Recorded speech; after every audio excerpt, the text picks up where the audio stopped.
السلام علیکم ورحمۃ اللہ وبرکاتہ۔ دوستو، آج کی ویڈیو میں ہم بات کریں گے ایک ایسے وظیفے کی جو آپ کے مال میں برکت ڈالے گا انشاءاللہ۔ یہ وظیفہ میں نے خود نہیں بنایا، یہ ہمارے پیارے نبی صلی اللہ علیہ وآلہ وسلم کی سنت اور قرآن پاک سے لیا گیا ہے۔ تو پوری ویڈیو ضرور دیکھیں، کیونکہ آخر میں ایک خاص بات بھی بتاؤں گا۔ پہلے سمجھتے ہیں کہ برکت کا مطلب کیا ہے۔ برکت کا مطلب صرف زیادہ پیسہ نہیں، برکت کا مطلب یہ ہے کہ تھوڑا سا مال بھی کافی ہو جائے۔ جیسے کہ اللہ تعالیٰ فرماتے ہیں، اگر تم شکر کرو گے تو میں تمہیں اور زیادہ دوں گا۔ سورہ ابراہیم کی 7 نمبر آیت ہے، یعنی برکت کا سیدھا تعلق شکر سے ہے۔ اب آتے ہیں وظیفہ کی طرف۔ وظیفہ نمبر 1 درود شریف ہے۔ نبی کریم صلی اللہ علیہ وآلہ وسلم نے فرمایا، جو شخص مجھ پر ایک بار درود بھیجتا ہے، اللہ اس پر 10 رحمتیں نازل فرماتا ہے۔ صحیح مسلم کی یہ حدیث ہے۔ پڑھے اللہم صلی علی محمد وعلی آل محمد۔ یہ حدیث اللہم صلی علی محمد وعلی آل محمد روزانہ 100 بار صبح یا شام پڑھے۔ وظیفہ نمبر 2 کیا ہے؟ وظیفہ نمبر 2 ہے استغفار۔ اللہ تعالیٰ نے قرآن کریم میں فرمایا ہے، اپنے رب سے معافی مانگو، بے شک وہ بہت معاف کرنے والا ہے۔ وہ تم پر آسمان سے خوب بارش برسائے گا اور مال و اولاد میں سے تمہاری مدد کرے گا۔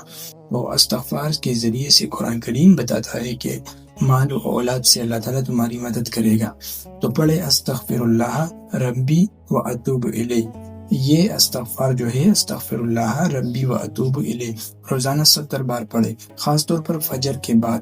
جب صبح آپ فجر کی نماز پڑھتے تو اس کے بعد یہ پڑھیں۔ وظیفہ نمبر 3 کیا ہے؟ سورہ واقعہ۔ نبی کریم صلی اللہ علیہ وسلم کی حدیث ہے، انہوں نے فرمایا، جو شخص ہر رات سورہ واقعہ پڑھے گا اسے کبھی فخر نہیں آئے گا۔ تو اس سے یہ واضح پتہ چلتا ہے کہ نبی کریم صلی اللہ علیہ وسلم کے الفاظ کبھی جھوٹے نہیں ہوتے۔ انہوں نے فرمایا کہ جو شخص سورہ واقعہ پڑھتا ہے تو اس پر فقر غریبی نہیں آئے گی۔ ہر رات سونے سے پہلے سورہ واقعہ پڑھے۔ دوستو، صرف وظیفہ پڑھنے سے کام نہیں چلے گا، ساتھ میں یہ کام بھی کرے، حلال کی کمائی کرے۔ حرام مال میں برکت نہیں ہوتی۔ صدقہ دے۔ نبی کریم صلی اللہ علیہ وآلہ وسلم نے فرمایا، صدقہ مال کو کم نہیں کرتا بلکہ بڑھاتا ہے۔ صحیح مسلم کی یہ حدیث ہے۔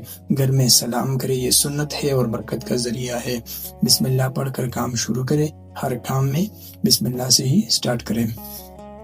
اب وہ خاص بات کیا ہے جو میں نے شروع میں کہی تھی کہ میں ویڈیو کے آخر میں بتاؤں گا۔ دوستو، برکت کی سب سے بڑی رکاوٹ کیا ہے؟ سودی لین دین سے مال میں برکت ختم ہو جاتی ہے۔ جھوٹ بول کر کاروبار، اس سے بھی برکت اٹھ جاتی ہے۔ زکوٰۃ نہ دینا، جن پر زکوٰۃ فرض ہے اور وہ نہیں دیتے، ان کے مال سے برکت چھین لی جاتی ہے۔ اللہ تعالیٰ نے فرمایا، اللہ سود کو مٹاتا ہے اور صدقات کو بڑھاتا ہے۔ سورہ بقرہ کی آیت نمبر 276 ہے۔ تو دوستو، آج سے ہی یہ وظیفہ شروع کریں۔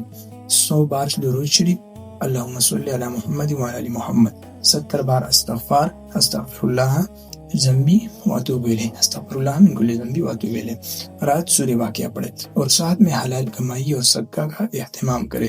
انشاءاللہ اللہ آپ کے مال میں برکت ڈالے گا۔ اگر ویڈیو پسند آئی تو لائک کرے، شیئر کرے اور چینل کو سبسکرائب کرے۔ جزاکم اللہ خیر۔